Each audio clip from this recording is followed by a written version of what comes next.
the farm lobby groups across the country. We have Pat McCormick, President of the Irish Creamery Milk Suppliers Association, James Healy, National President of Macra na Feirme, Brendan O'Malley, Treasurer of the Irish Natura Hill Farmers Association, and we have Patrick Kent, the President of the Irish Cattle Sheep Farmers Association. Thank you all very much for joining us today.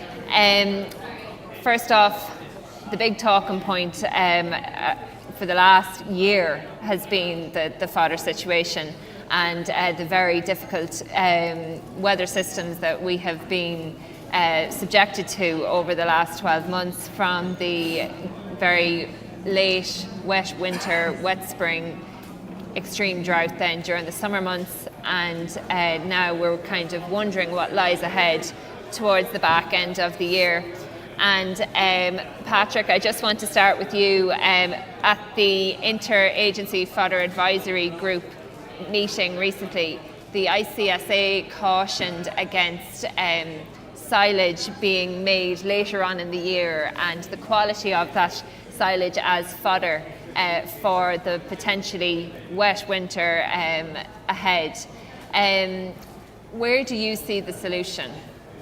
Well, certainly I don't want to deter anybody from, or warn a person against making silage late, but make sure the parameters are right. You try, and days are short, dry matter will be low, possibly, if we had a continuation of this weather, it mightn't be so bad, but make sure your sugars are okay. If not, you may have to use some additives, which we haven't used for many years because of wilting and so on. But making silage in October is a totally different scenario than making it in the summer months.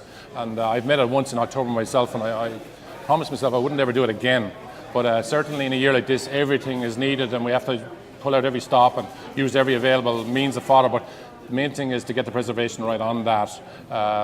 Baling something with a very low sugar, high nitrates, high moisture may not make good feeding, and could be actually worse than bad. But hopefully, fingers crossed, weather's good, sugars are right, not to overdo the nitrogen. You could have very good feeding, but days are short, as I say, that time of the year, so just be careful. Possibly grazing it or strip grazing it might be a better option in a lot of cases. So what solution then do you suggest, Pat, as an alternative? Well, look, there's lots of options, and we've mentioned we've mentioned even grazing winter wheat crops and so on in the southeast region. Potential is there still to sow winter crops, and they can be grazed with very little yield reduction. It's done in North America, and it's done in England too quite a lot, with dense crops of winter cereals to reduce the disease burden, and it doesn't detract from the yield much. And I was asking Teagasc to give us some figures on that, because the information is there, but certainly those crops are used as buffers in North America and possibly can be used here too. And somebody, for instance, that wants to reseed a field, maybe to put in a crop of winter wheat, and after that either harvested for whole crop. Now I'm considering winter wheat actually as a substitute for maize in a lot of areas of this country, which is very high yielding, and there's varieties out there now that have they're not milling quality varieties, but they have massive yield potential, and the information is available on those, and particularly in land that needs reseeding, and then get an early crop off, just rotivate the stubble and put in your grass and you're back into pasture, and then do the similar thing with another field at another year. But there's at this late stage, it's still only September, and this is winter barley sowing time. You could sow winter wheat until much later, into November, and but certainly if the conditions are there like they are at the minute, I think there's a lot of potential there to use crops like that. But that's only one measure. That's as many measures, that can be used. Pat, if I can bring you in there, there are questions over the quality of bought-in baled silage. What other options are you encouraging your members to consider? Well, look, the first thing I think, Claire, that they have to do on farm is do an evaluation of what fodders are available on farm and the demand that will be there during the winter, and then to discover what the deficit is, if there is a deficit, and certainly across the southeast and into North Cork and Tipperary there is a significant deficit on farms. And at that point in time they need to if the deficit is 15-20%, I think they can stretch it with concentrates. But that's going to provide a challenge, obviously, with labour and barrier space, and farmers need to be prepared for that. I'm not sure there is an opportunity to offload stock. Maybe some older cows and that could be culled from the herd, but certainly to move in time. And we've seen a lot of forage come into the country in recent weeks, and I suppose to maximise what straw they can purchase in, and there's still straw available in various parts of the country, albeit in small quantities and at exuberant prices. But nonetheless, there is a degree of roughage required in the animal's diet with supplementation from concentrates. What about a meal voucher system, Pat? Is that something you would be trying to push for to deal with these sorts of crises? Look, I suppose it plays second fiddle at the moment to transport subsidy. While we have €4.25 million for the importation of fodder, there are counties up along the northwest coast that have surpluses of fodder. And last year, if we were to swing the calendar of events around, there was a transport subsidy to bring the fodder from the southeast up there. And we feel that the Minister Creed and the department need to reverse that now and have a transport subsidy to bring it down from the northwest. So certainly that will be our number one priority at this point in time, so the fodder could move, because while bale silage is making maybe €35-40 a bale on farm, it's costing 50% of that to get it transported to the areas where it's required. What about morale, Pat? How is this, the very difficult year that we've had, how is that impacting on morale at the moment? Sure, farmers are the same way as they would be if it was the middle of March. They're fatigued, like as if it was after a calving season. They're extremely concerned about where they are, where their future is, in particular in the short term, I suppose, for those that are short on fodder. But that fodder crisis is turning into a financial crisis. And that was very, very evident to us when we done regional meetings around the country there about 5 or 6 weeks ago, where the attendances were extremely strong, and it was great to see such a female presentation at those meetings. But they were there out of concern for their husband or their son or their father, and they understand at this stage that it's not a farmyard issue; it's a farm family issue. Brendan, if I can bring you in there, the fodder situation in the western region hasn't been as severe over the last few months as the southeast down in Munster. How would you? At the moment, the problem is supply and demand. Ordinarily fodder is bought into the west, trucked in and stuff like that, and sold. I think at the moment we certainly have a problem insofar as there is a shortage. Where is it going to come from? Because obviously, if there's a shortage in the south and the east, it will affect the west. That was normally, the surplus was sold off from the south and the east and it came west. There is a problem. So what do we do about that? I think we need a meal voucher system. We need it early in November so that farmers can maybe feed a bit earlier, keep the stock levels up, fat levels up in stock and stuff like that. And I think that could alleviate some of the problem. But if you look back at what happened earlier in the year, I think there are huge lessons to be learned, because there was a system there from the minister and from the department that was supposed to send bales west. It was done through the cooperatives. But I mean, if there's a cooperative, within, a lot of the cooperatives not within 50 miles of you, or maybe more. It could be 100 miles round trip. What good is a system like that? So we need to work on numerous systems, But I think the meal voucher system early could be an answer for our members, because animals could be left out later, and they could graze maybe the hills or stuff like that, with concentrate feeding. And I think that would then obviously help other areas where there wouldn't be that draw on hay and silage. James, I bring you in on that as well. The meal voucher system, do you think that's something that the government seriously need to consider as these issues become more recurrent and are likely to become more recurrent in the years ahead? I think possibly the more options we have available to farmers to come to whatever economics or whatever makes economic sense for them. For our own members, I think, similar to Pat, the transport subsidy is probably more of a concern. But I suppose every farmer needs to do up their own budget, needs to see how close they are to meeting their own requirements. And I think, again, as Pat said, if you can get to a point where you can stretch it out a little by adding those concentrates, and maybe that is where the meal voucher comes in, that we can get to a point where everybody can get to the other side of this winter. I think everybody's hoping that we get a decent back end, that we can keep the cattle out for as long as possible so that we can minimise the requirements over this winter. But I think it's going to require a combination of systems and options, because I think only having one or two ways of remedying this isn't going to cut it, particularly given that I suppose we would all hope that this has been 12 months that we won't see again, but given the trends, it's more likely that something like this, while we won't see it every year, is going to become more common. And the other big issue, one of the other big issues coming down the track is CAP reform post 2020. And Commissioner for Agriculture and Rural Development Phil Hogan has stated that member states will have the autonomy now to define what exactly a genuine farmer is. Brendan, if I could come to you on that first,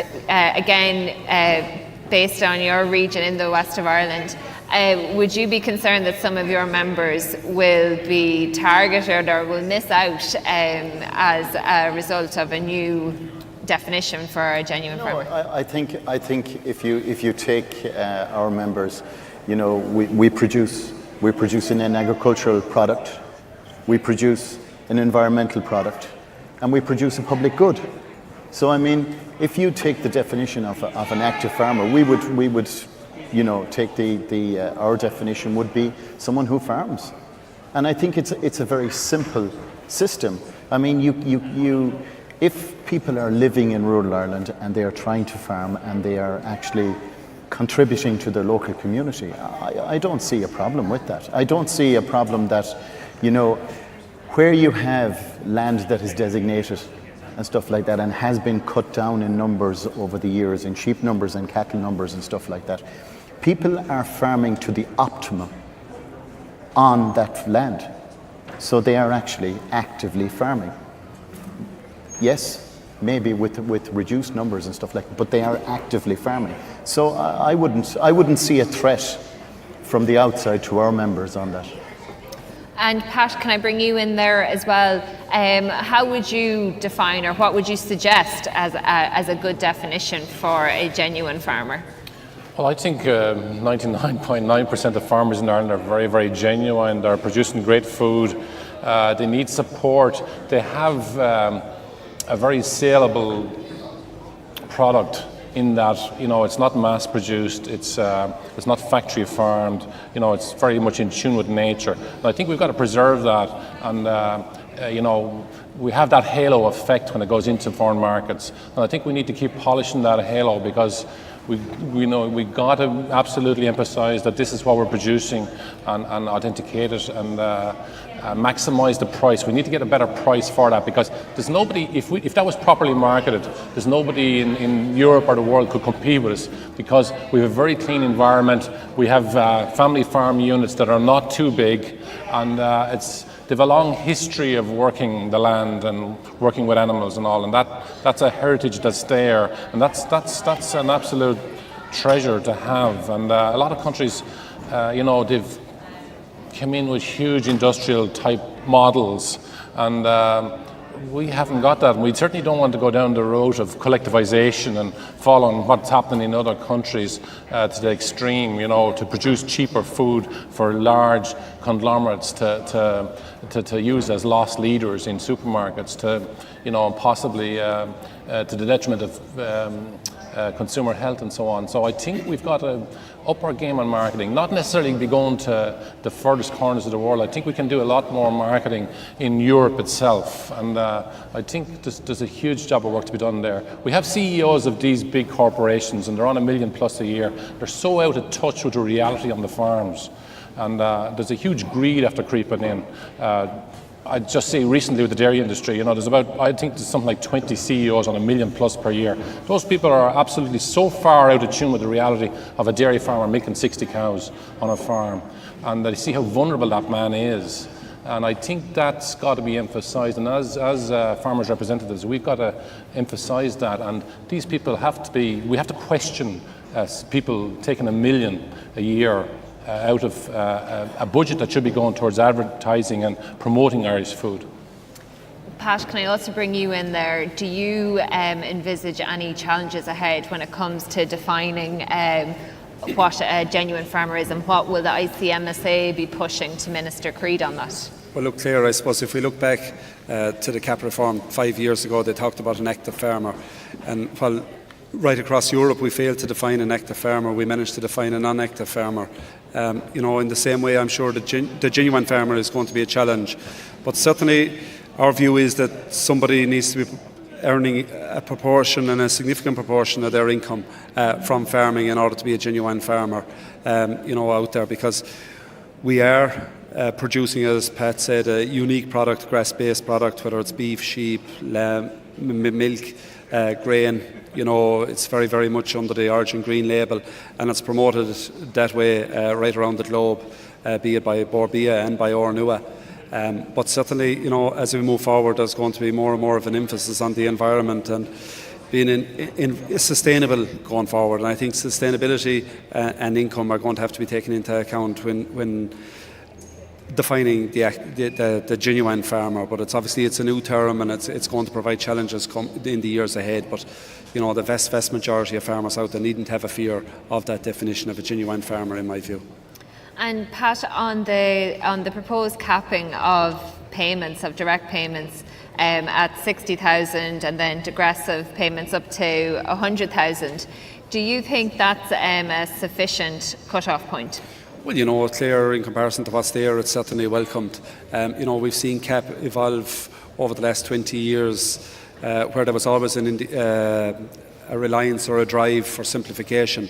This is one thing, hopefully, that will bring a balance to CAP, because there are entities out there that aren't dependent on farming, that are earning significant multiples of that sum. So it has to be welcomed in that regard.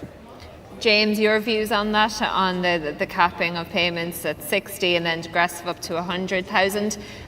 What's your view? I think certainly it's something that Macra are in favour. When we put our cap proposal forward, it's almost, I'd say over 18 months ago now, we put forward a cap of 100,000. So it's certainly something that our members welcome, because as young farmers, there's probably very few impacted by that would struggle to get to hit a cap of that nature anyway. So I think if it can go some of the way towards offering more of a share for young farmers of the cap budget, then that's certainly something we're in favour of. And I think what it also maybe gives us an opportunity to do is to reward the genuine farmer even more. And I suppose to take, from our members' point of view, a genuine farmer is the person that's calving the cow, that's milking the cow, rearing the calf, whatever they're doing. It's the person that's farming the land, and I think that's what's most important when it comes to that definition.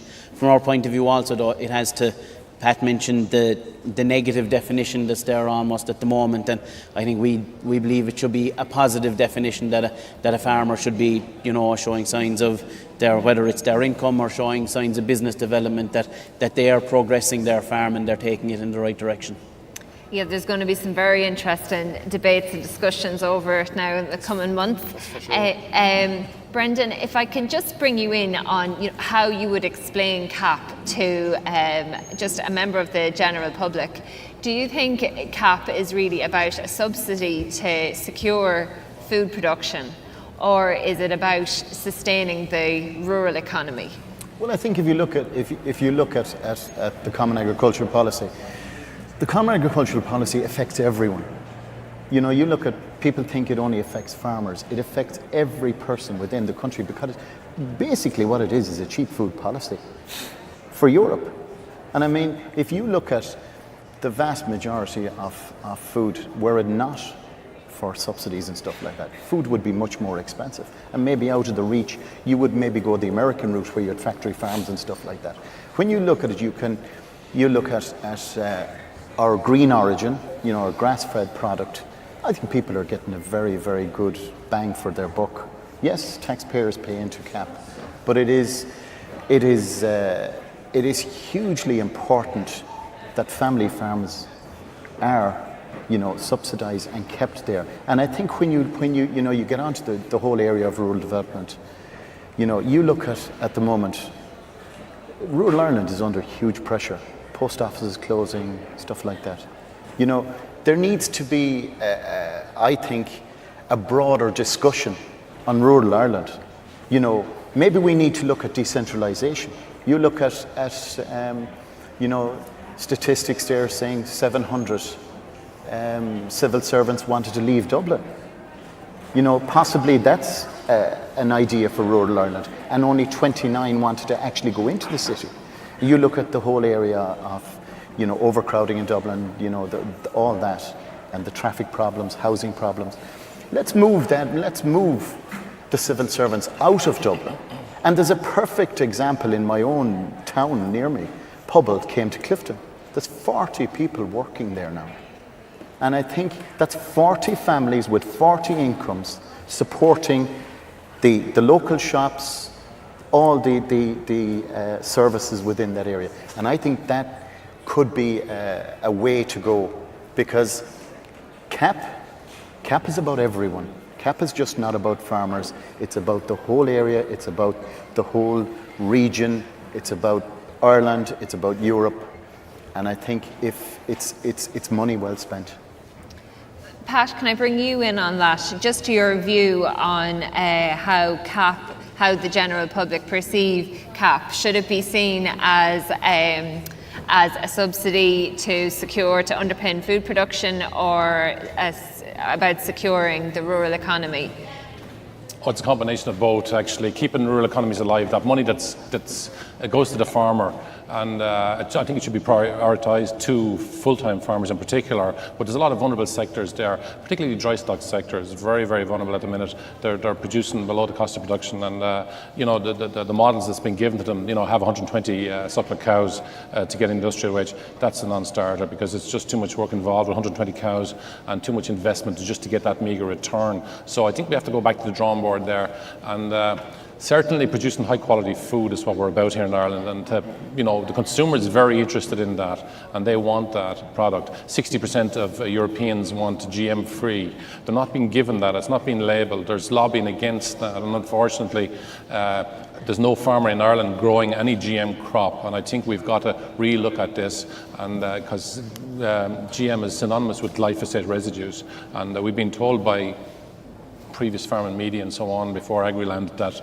glyphosate was biodegradable and disappeared into the soil, where now it's actually proven to have a half-life of 27 years. So, and there is human health implications that have been proven in court recently and so on. So I think the consumer actually doesn't want to be spending a lot of money on healthcare. They'd prefer going into a CAP fund where they're getting clean, good, green food. And I think that's what we've got to prioritise. Consumer is always the boss, and we've got to make sure they are catered for, and I don't believe we've been doing that sufficiently. We certainly haven't been informing them enough, but now with modern media like yourselves and so on, I think there's greater awareness with social media and so on. The consumer is becoming much more perceptive of the dangers with mass-produced, cheap junk foods and so on. So I think we've got a market there ready-made to produce that high-end, high-quality product, and we should be getting about €5 a kilo for our beef and €6 a kilo for our lamb, and that's a given. And unfortunately, that's not the case. And Ireland is, it's not. We might be the biggest producers in Northern Europe and all of exporting beef and so on and so forth. But in actual fact, if our markets were developed sufficiently, we would never be able to supply them, and that's not being done. Another big challenge coming down the track that we're still trying to really grasp the nettle on is carbon emissions and our carbon footprint. Pat, if I can just bring you in on that. Is it possible to continue to expand on the dairy side, to meet our production targets, and yet simultaneously get our greenhouse gas emissions down. How do you square that? Well, first of all, from a farmer perspective, I think they need to optimise the production from their herd, be it the use of EBI and limiting of lactations to maximise the milk kg solids that they can produce per hectare. After that, there's a challenge there, and we put it to Pascal O'Donoghue in the pre-budget submission that solar panels and those kind of green alternatives need to be brought in, and an incentive needs to be brought in for their usage on farm.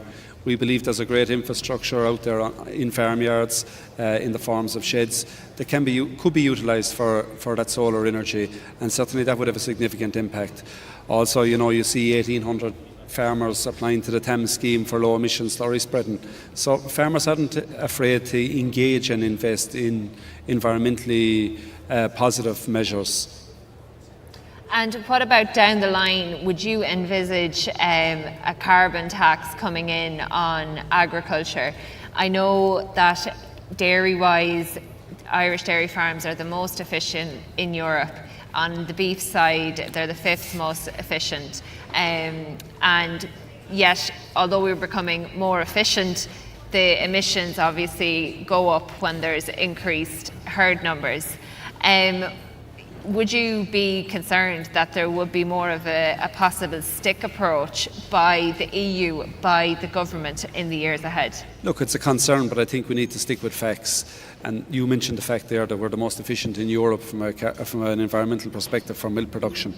We're in a growing global population. That population needs to be fed. Globally, the environmental impact is we're in a global bubble.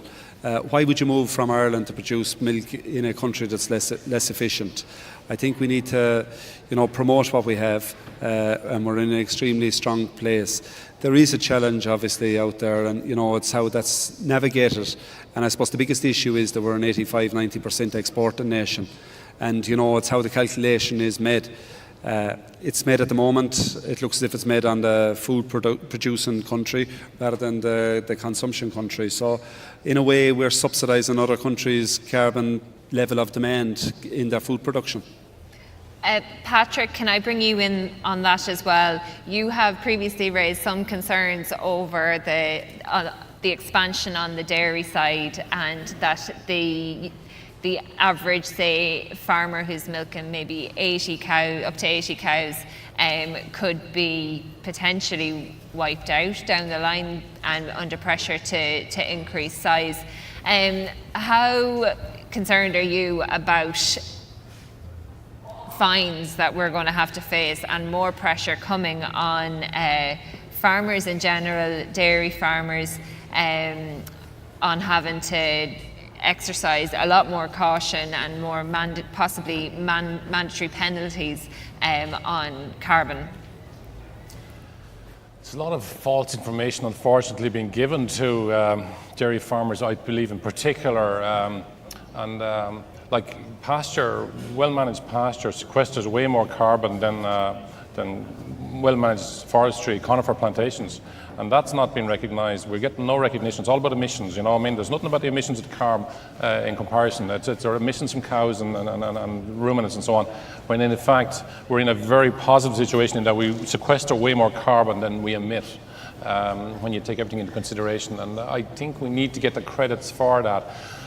A lot of the models that's been given to us in increasing production of the dairy herd, farmers are given parameters. You can produce 18 tonnes of dry matter per hectare and so on.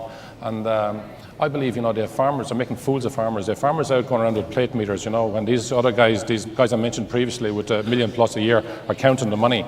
And there's a massive greed in the industry. And when they think about the industry, they don't think about farmers at all. Farmers get what's left. And I think that's got to change. Farmers have to become more aware that they're being hoodwinked into producing more for less. And I think they have to go back to the drawing board and look at exactly what resources they've got and apply them correctly, not to try and keep cows that they don't need. You only need so many cows to make a living, and there's no point in having 500 cows if you're only milking maybe 50 for yourself. And I think a lot of farmers should do their sums, be very careful about a massive expansion. There's a possibility of a bubble. They're given all sorts of false information about possible markets for baby formula and so on and so forth, when they actually might not materialize.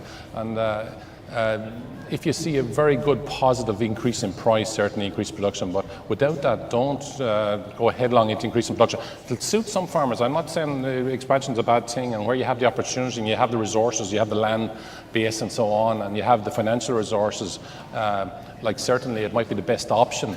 But in a lot of cases where a farmer maybe mightn't have a successor, identified, and so on, having another 20 cows is not going to make his life better. It's going to make his life more difficult, possibly. And if you look at other parts of the world, the models that's been given to us is the New Zealand model, and where they have a winter of 2 months maximum, and you can outwinter stock there without any infrastructure in a lot of cases. And And the industrialization model, like if you go to the States where the optimum unit in say, for instance, Texas is 3,500 dairy cows. The average herd size in California is 1,200 dairy cows. But that's an industrial model where the animals, everything is struck to the animals. They don't have to walk, you know what I mean? They just, and they have Mexican labor, for instance, and they make 365, 24 hours a day milking. They have cheap labor and so on. We don't have that option. We don't have the option of grain for $100 a ton. It's a totally different model. In Pennsylvania, where the Amish people are, they have a model there that's very similar to what would be sustainable in Ireland, in that they have an average herd size of about 75 dairy cows, and those people produce a very good product, and it's very saleable, and they're near good markets, and it's very sustainable. Whereas some of these other models that's been portrayed as the mecca, I think we've got to question them. And I think as a duty as a farm leader, I mightn't be representing that amount of dairy farmers. We have quite a few now, but certainly I think I have a duty to question this ideology of 20% more cows for every dairy farmer, and I think 20% less might be the best option going forward for quite a lot of them, and maybe diversifying and getting involved in another enterprise, even if it's not that profitable, if it can get time away from the farm or acts as a buffer, for instance, in a year like this where fodder is a problem and so on. Brendan, if I can just bring you in there, one of the possible solutions that is being pushed by the government, and Minister Creed was quite vocal on it recently, is the planting of marginal land to sequester carbon. But what's your view on that? Obviously, it will take trees up to 10 years to grow and be in a position to sequester carbon, and then what happens when they're felled? Are they burned? Is that really a solution? What's your view on that? Well, I mean, when you look, planting is all well and good, in certain areas. But if you look at it from a community point of view, first of all, it's the end product, because it takes land really out of agricultural use for a period of time. And you find the farmer gets the grant aid on that. But if you live beside that, and in marginal lands, we've seen it in areas of Leitrim and Sligo and places like that, North Mayo, where there are plantations. It's very difficult if you live in those areas. Then, the community dies. It's almost a death knell for the community. And I think when you look at it, you look at trees and you look at the subsidy on them. Yes, they're fine for the farmer, but where are they going into the future? When you look, when they're cut at the very end, the leachate out of them is a problem for the environment. So I mean, is there the National Parks and Wildlife Service will tell you, it's a problem for rivers and stuff like that. And if you look at most of the marginal land, the most marginal land is carbon positive. It should be nurtured to keep it in the condition it's in. Most of that land is high nature value farmland, that can be nurtured forward. And I think the question on carbon sequestration should be, the farmer owns a block of land, wherever that farmer may be, or whatever part of the country that farmer is. They own that portion of land.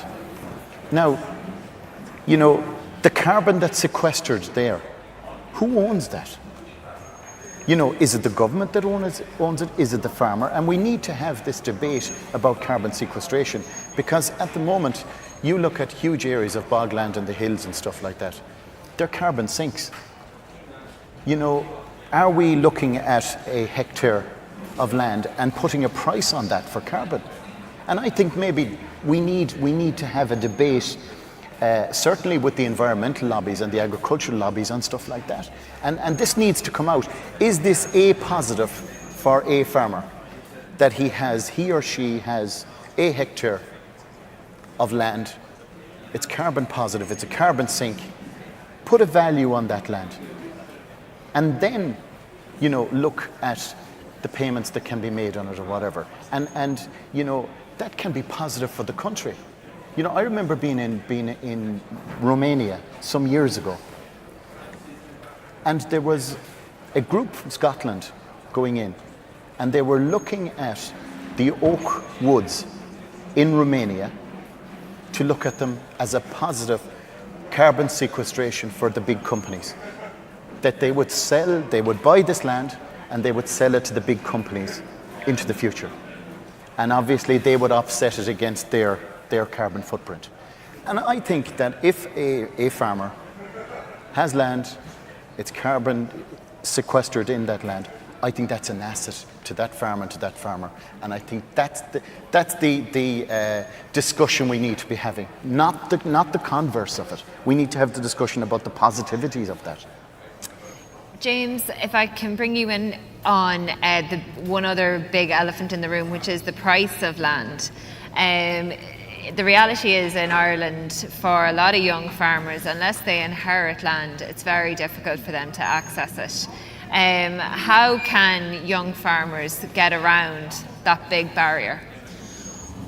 I think that's a problem that has been there with an awful long time, Claire, and it's something that we've struggled with ourselves, and I think the best way that we've seen, and I think you want a young farmer to get an opportunity to get on the ladder, whatever that may be, and I think we've looked at the Land Mobility Service, which I'm sure you're well aware of, and it's probably about developing partnerships. Either Patrick or Brendan mentioned that there's plenty of farmers out there that have no identified successor at the moment, and many of those farmers probably want the opportunity to take a step back, and I think there's opportunities in that for younger farmers to take the knowledge that they've gained from whether it's agricultural college or university, and the enthusiasm and the ambition that they have at that age to drive a farm like that forward. But by the same token, there's lots that a farmer that's been working for 30 or 40 years can teach them, that life has taught them. And I think that partnership, whether it's through a share farm partnership or contract rearing or whatever avenue you want to go down, that can be opened by something like the Land Mobility Service, can give great opportunities for young farmers to go out on their own, maybe firstly before going home, because as we know, there's probably very few farms at this point that can offer two incomes to any family, and I think many young farmers need to take that step up to go out on their own, test themselves, so that when the time comes they can go home safe in the knowledge that they've built up the business acumen and the experience to drive that home farm forward.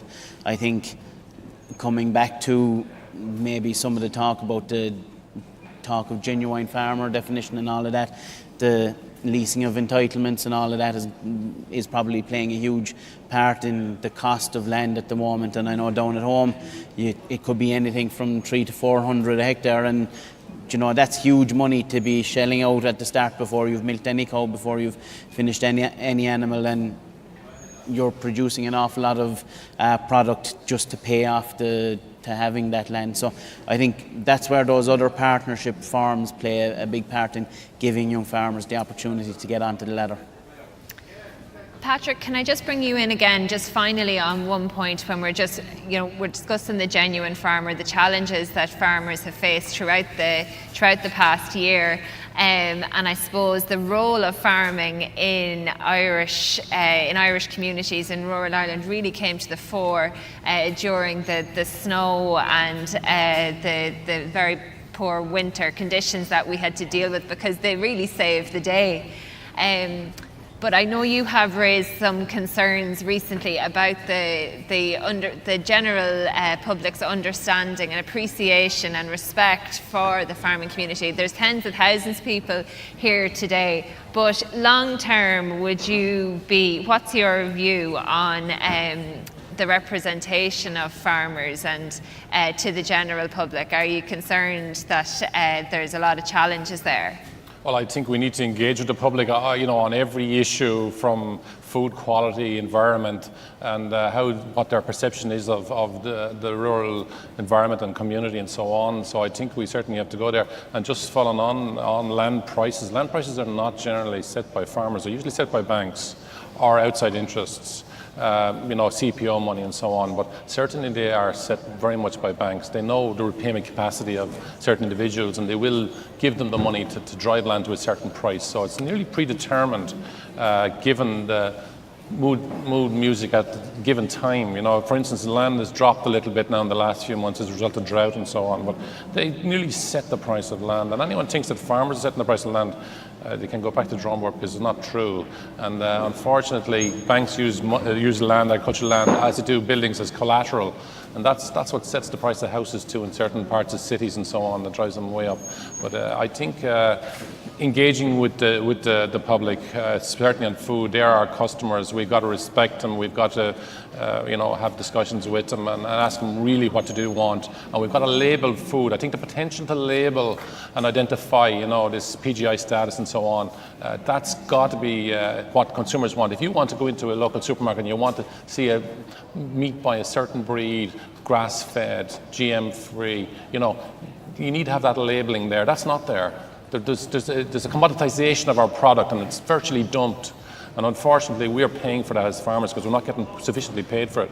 So I think we've got to do that, provide the consumer with as much information, and we provide that product. We're already producing and providing that product, but it's not labelled.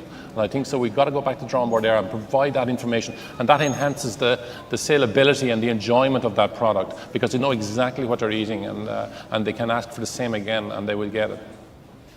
We'll leave it there. Thank you very much to all of you for joining us. And